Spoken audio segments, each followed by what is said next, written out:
কাবাব তৈরিটা শেখা কি করে? কাবাব তৈরিটা আমি নিজে থেকেই শিখেছি। আচ্ছা মানে কেউ হাতে ধরে কেউ শিখে এরকম ব্যাপার নেই, নিজে থেকেই মানে শিখে গেছি, করে ফেলেছি, কেরকম আমি নিজেও জানি না। আচ্ছা আচ্ছা আচ্ছা আচ্ছা। তারপরে ওর দেখে দেখে আমার শেখা। আচ্ছা, এই হচ্ছে কথা। দিদি কবে থেকে রয়েছে এই দোকানে? আমি ওই যবে থেকে করেছি তবে থেকেই, মানে 2-3 দিন পর থেকেই আমি আচ্ছা, আছি। প্রথম থেকেই দিদিও জয়েন করে ফেলেছে। বাহ, দারুণ ব্যাপার একেবারে।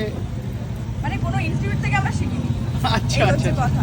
মানে রেগুলার বেসিসে যেইভাবে কাবাব তৈরি করতে হয় দেখে দেখে দেখে দেখে শেখা। আর এই যে দিদি এখন কি কাবাবটা তৈরি হচ্ছে তাই তো? হুম। তো এই যে কাবাবটা তৈরি হচ্ছে অনেকে কিন্তু আমরা দেখেছি যে ইউটিউব থেকে শিখেছে, অনেকে ভিডিও দেখে শিখে, তোমরা কি ভিডিও দেখে শিখেছো? সময় কোথায় ইউটিউব দেখার? তাহলে? এই যে সকাল